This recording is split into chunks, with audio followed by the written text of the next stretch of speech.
এই তোমায় এই এখানে কি করছো? হ্যাঁ হ্যালো, আরে হ্যালো, কি করছো তুমি এখানটায়? আরে রিল বানাতে ব্যস্ত। হ্যাঁ আরে আমি তোমাকে কতক্ষণ ধরে খুঁজে বেড়াচ্ছি, আর তুমি এখানে কি করছো? আরে ঠিক আছে, রিলটা বন্ধ করে। আচ্ছা ঠিক আছে ঠিক আছে ঠিক আছে। রিল তুমি আমাকে কি খুঁজছিলে? হ্যাঁ হ্যাঁ, আমি তো খুঁজেই ছাদে খুঁজতে খুঁজতে আমি ছাদে চলে এলাম। এত সুন্দর ওয়েদার আছে, আমি বললাম কটা রিল বানিয়ে নি। তো আমি ছাদে এসে রিল করছিলাম, একটু নাচ করছিলাম।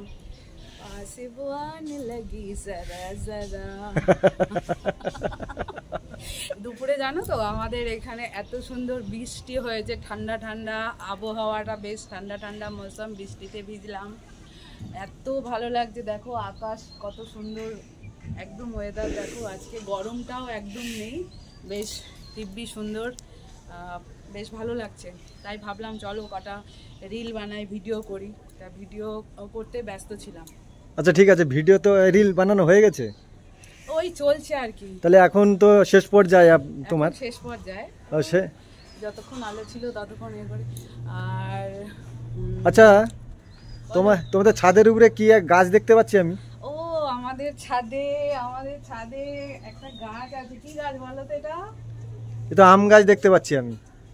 এটা আম গাছ? ও এটা মনে হচ্ছে আম গাছ। তা কি এটা কি গাছ বলো? এটা হচ্ছে ড্রাগন গাছ। ও ড্রাগন গাছ এরম? হ্যাঁ হ্যাঁ, এই দেখো ড্রাগন গাছ। আরে এটা আমরা তো গ্রাম অঞ্চলে, আরে ফুলে পিঁপড়া লেগে গেছে। আরে এটা গ্রাম অঞ্চলে ফেনিমা বাজবরণ টাইপের, এই যে বাজ পড়ে ঘরে। না এটা কোনো বাজবরণ না, এটা হচ্ছে ড্রাগন। এই দেখো আমাদের ড্রাগনের ফুল এসে গেছে, দেখো পিঁপড়া লাগছে গো গাছটা। এই দেখো কত ফুল এসছে আমাদের ড্রাগন চারা এটা। ও বাবা অনেক ফুল এসছে, কিন্তু এত পিঁপড়া লাগছে কেন? গাছটার দিকে তো লক্ষ্যই করিনি, পিঁপড়া লাগছে। এই দেখো তোমাদের আরেকটা জিনিস দেখাই, দেখো আমাদের এত ড্রাগন গাছ, সব প্রত্যেকটা এতে ফুল এসছে, ড্রাগন ফল। এর আগে ড্রাগন ফল হয়েছে, খেয়েছি। তো দেখো আর আরেকটা সারপ্রাইজ আছে। কি সারপ্রাইজটা কি? আরে সামনের দিকে লুকালে মানুষকে দেখাও দেখি, কি সারপ্রাইজ? কি সুন্দর দেখো, কি কত বড় হয়েছে, কি আমাদের।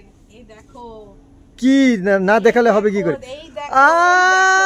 গরু সুন্দর, কত বড় ফল হয়েছে দেখো, অসাধারণ, এক্সিলেন্ট, অসাধারণ। এই ড্রাগন ফল অসাধারণ, অনেক বড় হয়েছে, অনেক বড়। দেখো কত সুন্দর কালার হয়েছে, দেখো ড্রাগন ফলটা।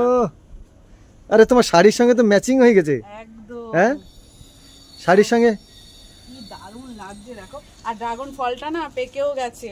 হ্যাঁ ড্রাগন ফলটা পেকে গেছে। তোমার শাড়ির সঙ্গে সামনে রাখলে তো মানুষ, হ্যাঁ পুরো ম্যাচিং, একদম ম্যাচিং। একটু দূরের দিকে দেখা মানুষকে। এই যে দেখুন বন্ধুরা, আমাদের এই ড্রাগন ফল দেখুন, এই ড্রাগন ফলটা কত বড় হয়েছে। সেদিন আমি বাজারে জিজ্ঞেস করছিলাম, জানো তো 300 টাকা ড্রাগন ফল।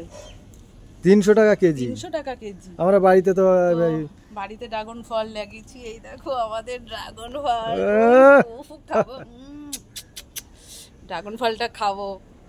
দারুণ লাগে কিন্তু ড্রাগন ফল খেতে, জানো তো? জানি না। আর দেখো এই ভেতরে পিঁপড়া চলে এসছে। ড্রাগন ফলটা কি সুন্দর কালার না? দেখি পিঁপড়া, ওহো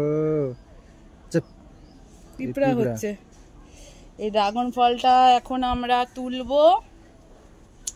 ড্রাগন ফলটা একদম পেকে গেছে, নরম হয়ে গেছে ড্রাগন ফলটা।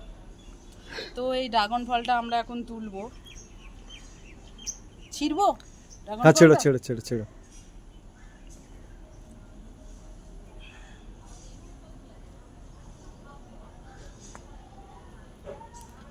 বাবা গোড়াটা খুব শক্ত। হ্যাঁ গোড়াটা খুব শক্ত। পাক দাও। ও মাই গড, ও লাভলি। আরে মদন মিত্রের কথা বলতে, ও লাভলি। মদন মিত্রের কথা মনে পড়ে গেল। হ্যাঁ ও লাভলি। এই দেখুন আমাদের ড্রাগন ফল, তো অনেক দিন পর ফলটা হলো, একটাই ফল হয়েছে এখন আপাতত। আর গাছে দেখো তো, আর গাছে আর নেই। তো ড্রাগন ফল এতটা পরিমাণে গাছটা বেড়েছে যে গাছটা ঝুঁকে গেছে, এখন এই ভারটা নিতে পারছে না। আমার মনে হয় এটা মাটিতে পুঁতলে ভালো হতো। মাটিতে পুঁতলে ভালো হতো, কিন্তু আমাদের তো জায়গা নেই না, আর এই ভারটা নিতে পারছে না। আর প্রত্যেকটা এতে ফুল এসছে, দেখো ওখানে পিঁপড়াও লাগছে ফুল গাছগুলো, ফুলগুলোকে না নষ্ট করে দেয় গো। প্রত্যেকটা এতে ফুল এসছে। ও এই যে এই যে এই যে এই যে ফুল এসছে, এই যে প্রত্যেকটা এতেই ফুল এসছে। এখন বন্ধুরা কি করে, এই দেখুন ফুল এসছে। এখন বৃষ্টি হলে এই পিঁপড়াগুলো হয়ে যাবে। এই যে এই যে এইটা হচ্ছে ফুল, প্রত্যেকটা আগার এতেই ফুল প্রত্যেকটা মানে অনেক অনেক এসছে। আর নতুন যে 1 বছরের যে চারাটা আপনারা দেখতে পাচ্ছেন, এটা পুরোপুরি 1 বছর বয়স। গত বছর লাগিয়েছি, 1 বছর বয়স, এটা 1 বছর বয়স। কিন্তু এতে দেখেন এই একটা পিঁপড়ে লেগেছে, এই একটা আর এই দেখেন ফুল এসছে, কিন্তু ফুলগুলো পিঁপড়া লেগে যাচ্ছে। এই একটা পিঁপড়ার কি ব্যবস্থা করে কেউ যদি, আপনারা ড্রাগন ফলের যে এই যে পিঁপড়া লাগছে, আপনারা যদি বন্ধুরা কেউ জেনে থাকেন প্লিজ আমাদের একটু কমেন্ট করে জানান যে গাছে এই পিঁপড়া লাগছে, এই পিঁপড়া কিভাবে দমন করা যাবে। আমাদের ফুলগুলো তো তাহলে নষ্ট করে দেবে। প্লিজ আপনারা কেউ যদি জেনে থাকেন আমাকে একটু কমেন্ট করে প্লিজ জানাবেন। আচ্ছা, এবার কি ড্রাগন ফলটা কাটবে তুমি? ড্রাগন ফলটা কাটবো, অবশ্যই কাটবো। ড্রাগন ফলটা দেখে আর লোভ সামলানো যাচ্ছে না, ড্রাগন ফলটা কেটে তো খেতেই হবে। কাটার ভিডিওটা কি যখন কাটবো এই ফলের ভিডিওটা আপনাদেরকে দেখাবো, ভেতরটা কিরকম আর খেতেও কেমন বেশ আপনাদেরকে দেখাবো। আপাতত এই পর্যন্ত। আর প্লিজ আমাকে একটু কমেন্ট করে জানাবেন যে এই গাছে আর কি কি ভাবে যত্ন নিতে পারি। তো আজকের মতন রাখছি।